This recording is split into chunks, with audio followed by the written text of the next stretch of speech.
I'm Jay Taylor. I'm the editor of a newsletter called Jay Taylor's Gold, Energy, and Tech Stocks, and I'm here at the Metals Investor Forum in Vancouver. It's May 26, 2018, and I'm here with Christopher Taylor. He is the president, CEO, and a director of Great Bear Resources. It's a company that I've recently added to my own newsletter. It's one I'm very excited about, especially after hearing some things that Christopher's about to tell you about the recent drill results that he just announced on Friday, actually. Thank you for joining me, Christopher. Thanks, Jay. So I know you're minuscule market cap, really. And that's what really gets me excited. Yeah. $11 million market cap thereabouts, 23 million shares outstanding. Yeah. But you're in the Red Lake District, and your press release is very exciting, the one you just put out on Friday. And tell us about what you're trying to do. The project is the Dixie Lake Project. That's your flagship project. Yeah. And you really started producing some very good drill results. What did you learn from those drill results, and what do you see for as a potential for this gold target? Well, it was actually a very informative program. We just completed about 3,000 meters of drilling. That's on top of another 1,000 that we did last year. What we've learned is that it appears that we're onto a very big gold system at the Dixie Project. And one of the things I will mention is we tend to call it the Dixie Project these days because there is no lake. So I often get questions from investors or potential investors. Oh, well, do you have problems with the lake or something like that? No, there's no lake. So, why the name? Yeah, exactly. There's a lake nearby, but it's not anywhere near where we're drilling. Okay. Basically, we're drilling in a giant clear-cut area, which is just off the highway, about 15 minutes drive from downtown Red Lake. So the official, it's Dixie Project and not Dixie Lake. We'll probably issue some sort of formal announcement about that, but yeah, that's one All other right. point. Well, but anyway, let's get to the numbers, because the headline number was quite impressive. But you're a structural geologist, and that's what I think has you excited about what you're seeing. Yeah, so certainly. Talk structure to us. Okay. And what you're seeing and what you think the prospects are here, potentially. Well, the most interesting feature that stands out to me at this point in time is that we have about a 10-kilometer long contact. It's a contact between two different geologic units on our property, and we've drilled it now over about 2.3 kilometers of strike length. There are no holes that have missed the gold mineralized system over that 2.3 kilometers. Well, that's unheard of almost. Yeah, it's really unusual. Yeah. And what you have is effectively the lower grade intercepts on it would still be in the 2-3 gram range, somewhere around there over a few meters. The highest grade that we've seen is about 16 grams over 10 meters, right? Which is a phenomenal intercept for Red Lake. Sure.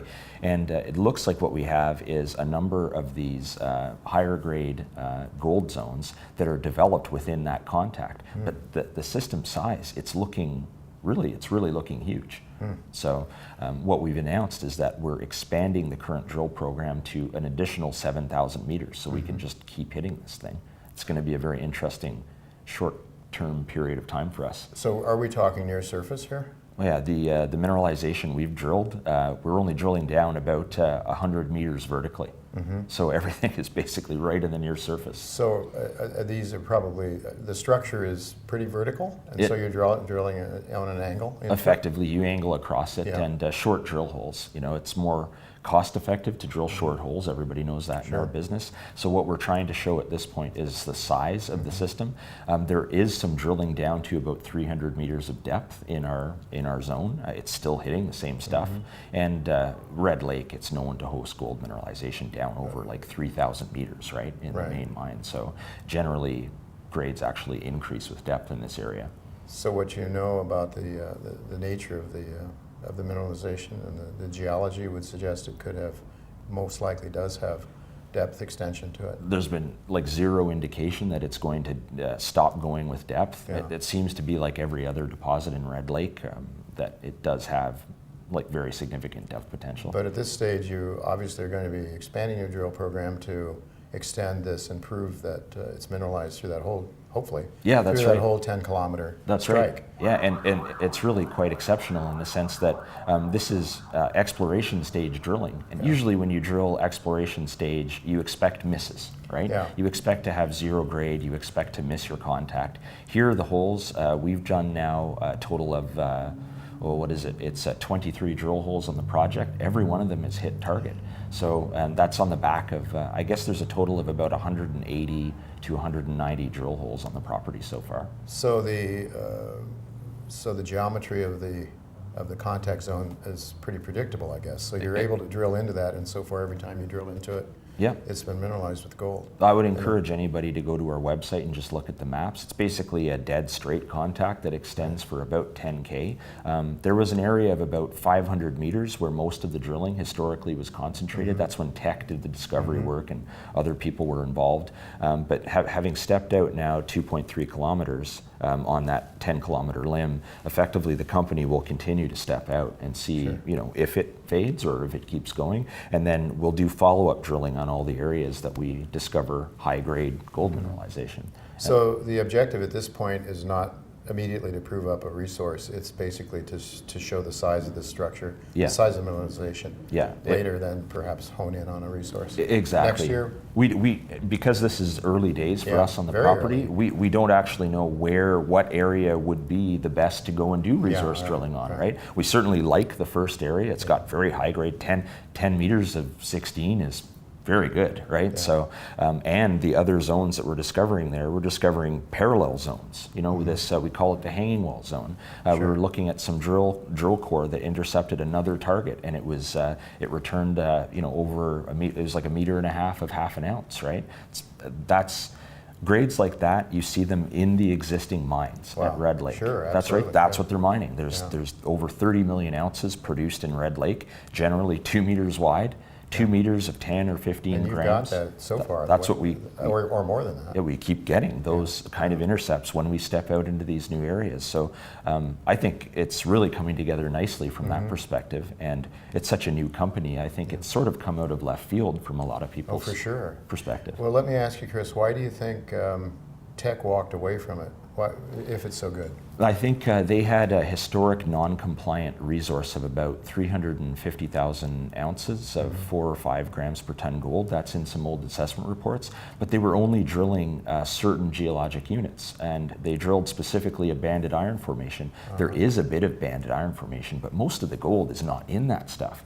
So they drilled their high priority geophysical targets and didn't realize that the gold system was actually much larger. It was also 1989, right? So a lot of the material, I think their best hole was about 12.5 meters of 7.5 grams. Yeah. So I think from the 1989 few $100 gold perspective, maybe the system wasn't that interesting. Today, it's a very different story.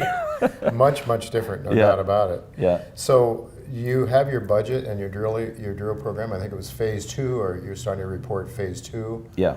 Is that what you're continuing to drill, part of phase 2? We just expanded phase 2. From initially 3,000 meters, we had the idea to 10,000 in total. Okay. And I just wanted to emphasize too, the area that Teck drilled that you asked me about, it was a very small portion of the much larger system that we've already got drilled now. So it really is too early for us to talk about resource on the property right now. So we want to see where it goes. So once you finish phase 2, you'll summarize the whole thing and have a better idea of, I guess, your next phase of drilling and what your strategy will be. Exactly. Will it be then maybe to establish a resource, or you don't know yet? It could be. I really would like to know. There's parallel zones that also have gold into them. We've discovered during our geophysical survey there's an intrusive body that seems to have a very prospective margin. Right. We even know there's historical reports from, I believe it was Falconbridge that was doing work in the area in the 1970s. They were discovering other mineralization about 10 kilometers further to the east of where we drilled. Wow. So it's very early days. It's a large project. It's almost 25 kilometers long, and there seems to be multiple zones. So we'll talk about resource once we have a little bit better idea of what we're dealing with. Well, also I would think that if you can prove that you have a monster structure, a world-class potential deposit there may be some big boys looking over your shoulder wanting to know, is this the next big thing at Red Lake? It could be, the way it sounds. It's early days, as you say, but It's very promising, I would think. It's quite interesting because we're about a 15-minute drive from Red Lake, so we're in a slightly different area geographically. And I believe the only reason that this really wasn't drilled earlier or explored, back in the original discovery, there's about maybe a 5 to 15 meter thick till deposit over most of the project. Okay, so you really don't blind. have much bedrock. Yeah. There's a few instances where there is bedrock, including where the fellow that we bought the project from has found some gold mineralization way outboard of where we're currently working, but most of it is covered. So if you were an old-time prospector, you'd have no way to do that, right? So it could just be the slight separation, or it could be the fact that you just don't see the bedrock, right? Right. So how well funded are you? Because these projects always cost money. Well, we just completed a raise. I guess inside of 2018, we've collected about $2.1 million. So that's about $400,000 in warrant exercise and about $1.7 million at a placement we just closed 3 days ago for at 50 cents. Right. So. We actually had, prior to that, about $1 million in the treasury. So there's about $3 million on hand in the company. And the budget for the upcoming phase of work is about $1.5 million. Any anticipated metallurgical issues with this project? I don't think so. What we're seeing, we're quite fortunate. We have a few Red Lake geologists, like specific Red Lake people that formerly worked for Gold Corp until very recently. So they're quite familiar with the mineralization styles. It's very similar to what's seen everywhere else in Red Lake, and that's been recovering gold at excellent levels for a very long period of time. So I don't anticipate anything. No, I wouldn't think so, but you usually want to check that box for sure early on. Yeah, exactly. Because if you have some nasties and you go spend a lot of money drilling, it's just something I like to always ask. It's just typical Red Lake mineralization. Very good. And you do have one other project, the West Madsen project. That's right. And any plans for that? We'll be doing field work this year. That's was staked last year, more or less, and it's a brand new project. It's right beside Pure Gold Mining's Madsen property. Wow, sure. And they're drilling something called the Wedge Zone, which is getting basically on-surface high-grade gold mineralization about a kilometer and a half from our claim boundary at West Madsen. And that structure, if you look at their maps, projects in our direction. So certainly we'll be doing field work to figure out where the structure goes through, and then we'll be doing follow-up work. Obviously, we're envisioning trenching and eventual drilling. The priority over the short term is to map in the zones and do prospecting to see where we should go and do the follow-up. So we'll be out there in the woods about 2 or 3 weeks from now. But obviously, Dixie that's your project now. That's the one you're really focused on. I mean, you got to think of it this way. It's 100% owned with no royalties, right? So if we can establish further that we have this really large, high-grade Red Lake gold system on the property, I think that'll generate a lot of value for shareholders. Very valuable, very good. So we might expect some drill results soon? Yeah, I would imagine the next couple of weeks. How many more holes to be reported on? We'd probably batch them in five holes per release, and there's another 10 coming off the drilling that we completed a couple of months ago. Yeah. Excellent. Yeah. We'll really be watching this thing closely now. Well, thanks, Jay. It looks really exciting. I do own some shares, and that's a recommendation in my I realized, newsletter. Yeah. So I'm really happy about that. Anything else you'd like to add before we conclude our discussion today? I just encourage everybody to go onto our website, check out the latest news release. Very good gold numbers, multiple gold zones now, and we talked about the expansion of the structure. So please pay attention when we put out the assays from our step-out holes to the northwest, and then pay attention as we get back into drilling here in about 2 weeks. Excellent. Yeah. Thank you very much, Chris. It's really a pleasure. Thanks, Jay. I'm glad we caught up again on this. It's very nice to see you. Likewise.